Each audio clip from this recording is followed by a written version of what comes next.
Hello বন্ধুরা, আজকে 30শে জুলাই এবং আজকে ভোর রাত থেকে দক্ষিণবঙ্গের 2 চব্বিশ পরগনা, কলকাতা, হাওড়ার বেশ কিছু অঞ্চলে হালকা থেকে মাঝারি বৃষ্টিপাত শুরু হয়েছে। এছাড়াও আমাদের আলিপুর আবহাওয়া দপ্তর থেকে জানাচ্ছে আজ ক্রমশ উত্তর বঙ্গোপসাগর থেকে দক্ষিণবঙ্গের দিকে জলীয় বাষ্প ঢুকবে এবং বর্ষা ক্রমশ সক্রিয় থাকার কারণে ঠিক আজ দুপুরের দিকে কলকাতা, হাওড়া, হুগলি এবং 2 চব্বিশ পরগনা, 2 মেদিনীপুর, ঝাড়গ্রামের দিকে বজ্রবিদ্যুৎ সহ বিক্ষিপ্ত হয়। তারই মধ্যে মেঘ ক্রমশ ঘনীভূত হলে বজ্রবিদ্যুৎ সহ ভারী বৃষ্টিপাতের সম্ভাবনা রয়েছে। এছাড়াও আমাদের আলিপুর আবহাওয়া দপ্তর থেকে জানাচ্ছে ঠিক আমাদের উত্তর বঙ্গোপসাগরের নিম্নচাপ তা ক্রমশ উড়িষ্যা হয়ে তা ক্রমশ মহারাষ্ট্রের দিকে ক্রমশ এগোতে শুরু করে দিয়েছে, ঠিক আমার ছত্তিশগড় হয়ে মধ্যপ্রদেশ হয়ে। এর ফলে আগামী 24 ঘন্টার মধ্যে পশ্চিম মধ্যপ্রদেশের দিকে ভারী থেকে অতি ভারী প্রবল ভারী বৃষ্টিপাতের সম্ভাবনা রয়েছে। উড়িষ্যার দিকেও ভারী থেকে 2-1 অতি ভারী বৃষ্টিপাতের সম্ভাবনা রয়েছে। এদিকে আমাদের উত্তর ভারতের জম্মু কাশ্মীর, লাদাখ, গিরগিটের দিকে বজ্রবিদ্যুৎ সহ ভারী বৃষ্টিপাত হতে পারে। এছাড়া আমাদের আসাম মেঘালয়ের দিকে ভারী থেকে 2-1 অতি ভারী বৃষ্টিপাত হবে। নাগাল্যান্ড, মণিপুর, মিজোরামের দিকেও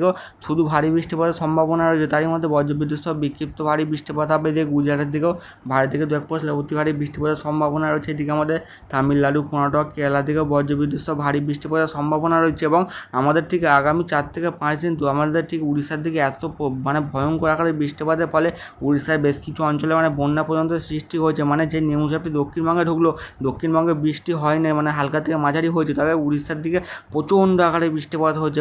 48 থেকে 72 ঘন্টার মধ্যে কিছু অঞ্চলে প্রায় 400 থেকে 500, কিছু অঞ্চলে 600 মিলিমিটার অবধি বৃষ্টিপাত হয়েছে। তারই ফলে কিছু অঞ্চলে বন্যা পর্যন্ত সৃষ্টি হয়েছে। এছাড়াও আমাদের আলিপুর আবহাওয়া দপ্তর থেকে জানাচ্ছে ঠিক আগস্ট মাসের প্রথম সপ্তাহের দিকে গাঙ্গে দক্ষিণবঙ্গের উপরে একটি ঘূর্ণাবর্ত তৈরি হওয়ার সম্ভাবনা রয়েছে। বিশেষ করে 7 তারিখের আশপাশে ঠিক দক্ষিণবঙ্গের উপরে একটি ঘূর্ণাবর্ত অক্ষরেখা তৈরি হবে, তা ক্রমশ থেকে একটু একটু করে শক্তি বৃদ্ধি করার সম্ভাবনা রয়েছে। ঘূর্ণাবর্তটি 9 তারিখের দিকে দক্ষিণবঙ্গের দিকে থাকবে এবং 10 তারিখ থেকে শক্তি বৃদ্ধি করার সম্ভাবনা রয়েছে। বিশেষ করে বাংলাদেশ এবং আমাদের ঠিক মায়ানমার উপকূলের দিকে শক্তি বৃদ্ধি করবে এই ঘূর্ণাবর্তটি। শক্তি বৃদ্ধি করতে করতে ঠিক 11 তারিখের দিকে বাংলাদেশের দিকে প্রচণ্ড ঝড় বৃষ্টিপাত ঘটাবে এবং বাংলাদেশে প্রচণ্ড আকারে বৃষ্টিপাত ঘটাবে। এই ঘূর্ণাবর্ত থেকে নিম্নচাপে যখনই পরিণত হবে ঠিক 11 থেকে 12 তারিখ থেকে 13 তারিখের মধ্যে, এবং 12 তারিখ 13 তারিখের দিকে দক্ষিণবঙ্গে ভারী থেকে অতি ভারী বৃষ্টিপাত হয়। বিশেষ করে 9 তারিখ থেকে 11 তারিখ অবধি ভারী বৃষ্টিপাত হবে এবং 11 তারিখ থেকে 13 তারিখ অবধি দফায় দফায় ভারী থেকে 2-1 অতি ভারী বৃষ্টিপাতের সম্ভাবনা রয়েছে। এবং প্রচণ্ড বৃষ্টির কারণে আমাদের গাঙ্গে দক্ষিণবঙ্গ উপকূলের দিকে প্রায় বন্যা পর্যন্ত সৃষ্টি হওয়ার সম্ভাবনা রয়েছে।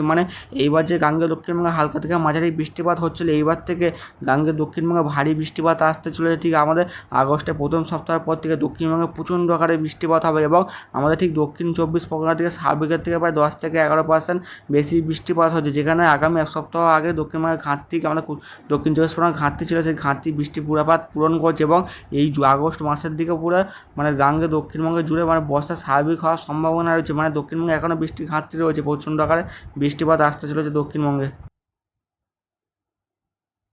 ECMWF মডেল দেখে দেখা যাচ্ছে ঠিক বেলা 10টার দিকে দক্ষিণবঙ্গের দিকে হালকা থেকে মাঝারি বৃষ্টিপাত হওয়ার সম্ভাবনা রয়েছে। কলকাতা, খড়গপুরের দিকে একটু ভারী বৃষ্টিপাত হবে, চন্দ্রকোনার দিকে একটু ভারী এবং সারেঙ্গার দিকে, এবং এছাড়াও আমাদের উপকূলের দিকে ঠিক আমাদের সাগরদ্বীপ, এদিকে কাঁথি, দীঘার দিকে, ডায়মন্ড হারবারের বেশ কিছু অঞ্চল, এছাড়াও বাংলাদেশের দক্ষিণবঙ্গের দিকে বরগুনার দিকে, চট্টগ্রাম, ঢাকার দিকে বজ্রবিদ্যুৎ সহ ভারী বৃষ্টিপাত হবে এবং আমাদের উত্তরবঙ্গের দিকে আগামী 24 ঘন্টার মধ্যে ভারী বৃষ্টিপাত হতে পারে। জলপাইগুড়ি, আলিপুরদুয়ার এবং শিলিগুড়ির বেশ কিছু অঞ্চলে প্রচণ্ড আকারে বজ্রগড় মেঘ উঠবে আজ বেলার দিকে, তার ফলে প্রচণ্ড আকারে বৃষ্টিপাতের সম্ভাবনা রয়েছে। এবং ঠিক আমাদের নিম্নচাপটির ফলে আমাদের ছত্তিশগড়ের দিকে, পশ্চিম মধ্যপ্রদেশের দিকে, এদিকে মহারাষ্ট্রের দিকে ভারী থেকে অতি ভারী বৃষ্টিপাত হবে। নাগপুর এদিকে, জলগাঁওয়ের দিকে, ইন্দোরের দিকে ভারী থেকে অতি ভারী বৃষ্টিপাত হবে। চন্দ্রপুরের দিকে, এছাড়া আমাদের পশ্চিমের কয়েকটি রাজ্যের দিকে প্রচণ্ড আকারে বৃষ্টিপাতের সম্ভাবনা রয়েছে। এবং আজকে দুপুরের পর থেকে দক্ষিণবঙ্গের দিকে বৃষ্টিপাত আরও বাড়বে। ঠিক দুপুর 2টো থেকে বিকেল 4টা থেকে 5টার মধ্যে ঠিক আমাদের কলকাতা, হাওড়া, হুগলি, মুর্শিদাবাদ, নদিয়া 2, বর্ধমান, পুরুলিয়া, বাঁকুড়া, এদিকে নাগপুর, এদিকে বাঁকুড়া, এদিকে বর্ধমানের দিকে, এদিকে ঘুষখাড়া বেশ কিছু অঞ্চলে,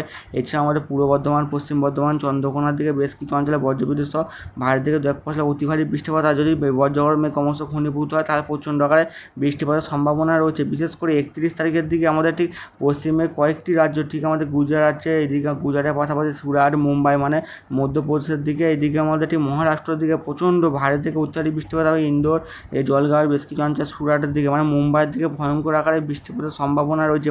এমনিতে গুজরাটের দিকে বৃষ্টিপাত বেশি হয়েছে এবছর, কিছু অঞ্চলে বন্যা পর্যন্ত সৃষ্টি হচ্ছে এবং আরও বৃষ্টির কারণে আরও বন্যা হওয়ার সম্ভাবনা রয়েছে। এবং আমাদের গাঙ্গে দক্ষিণবঙ্গে 1 তারিখের পর থেকে কিছুটা হলেও বৃষ্টিপাত কমবে 4 তারিখ অবধি, আবার 4 তারিখের পর 5 তারিখ থেকে বৃষ্টি পরিমাণ থেকে বৃদ্ধি পাওয়ার সম্ভাবনা রয়েছে। এবং 7 তারিখ থেকে দক্ষিণবঙ্গে ভারী বৃষ্টিপাত হবে। 7, 8 তারিখ, এইদিকে 9 তারিখের দিকে ভারী বৃষ্টিপাত হওয়ার সম্ভাবনা রয়েছে এবং 9 তারিখের পর থেকে 10 তারিখ থেকে আমাদের ঘূর্ণাবর্ত তৈরি হয়ে যাবে ঠিক আমাদের বাংলাদেশের উপর, এবং 10 তারিখ থেকে দক্ষিণবঙ্গের দিকে বৃষ্টির পরিমাণ বাড়তে শুরু করে দেবে দফায় দফায়। 10 তারিখে ভারী থেকে 2-1 পশলা অতি ভারী বৃষ্টিপাত হবে এবং 11 তারিখের দিকে 24 পরগনা, কলকাতা, হাওড়া, হুগলির দিকে ভারী থেকে 2-1 পশলা অতি ভারী বৃষ্টিপাতের সম্ভাবনা রয়েছে এবং ঘূর্ণাবর্তটি ক্রমশ বাংলাদেশ হয়ে থাকা অবস্থা আমাদের দক্ষিণবঙ্গের দিকে 12 তারিখের মধ্যে চলে আসবে। তার ফলে প্রচণ্ড আকারে বৃষ্টিপাত হতে পারে মুর্শিদাবাদ, উত্তর 24 পরগনা, যে কলকাতা, হাওড়া, হুগলির বেশ কিছু অঞ্চলে, মানে দক্ষিণ 24 পরগনা থেকে ব্যাপকতর বৃষ্টিপাতের সম্ভাবনা রয়েছে। প্রচণ্ড আকারে বৃষ্টির কারণে আমাদের গাঙ্গে দক্ষিণবঙ্গের বেশ কিছু অঞ্চলে বন্যা পর্যন্ত সৃষ্টি হতে পারে এবং ঝাড়খণ্ডের দিকে প্রচণ্ড বৃষ্টিপাত হবে এবং ঝাড়খণ্ডে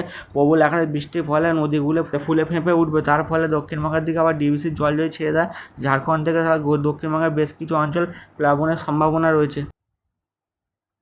উপগ্রহ চিত্র থেকে দেখা যাচ্ছে ঠিক আমাদের কলকাতার ওপর আংশিক মেঘলা আকাশ এবং ক্রমশ মেঘ ঘনীভূত হচ্ছে এবং আগামী 3 থেকে 4 ঘন্টা এবং আজকে দুপুরের মধ্যে 24 পরগনা, কলকাতা, হাওড়া, হুগলির দিকে বজ্রবিদ্যুৎ সহ ঝেঁপে বৃষ্টিপাতের সম্ভাবনা রয়েছে। যদি বর্ষা ক্রমশ সক্রিয় হয়ে ওঠে আজ দুপুরের দিকে, তাহলে কলকাতার দিকে ভারী থেকে অতি ভারী বৃষ্টিপাত হতে পারে এবং মুর্শিদাবাদ, এইদিকে আমাদের বীরভূমের দিকে বজ্রবিদ্যুৎ সহ ভারী বৃষ্টিপাত শুরু হয়েছে এবং আগামী 2 থেকে 3 ঘন্টার মধ্যে প্রচণ্ড আকারে বৃষ্টিপাতের সম্ভাবনা রয়েছে এবং নিম্নচাপের ফলে হায়দ্রাবাদ, বিশাখাপত্তনমের দিকে ভারী থেকে অতি ভারী বৃষ্টিপাতের সম্ভাবনা রয়েছে আগামী 3 থেকে 4 ঘন্টার মধ্যে। বন্ধুরা, চ্যানেলটিকে লাইক, শেয়ার, কমেন্ট এবং সাবস্ক্রাইব করবেন।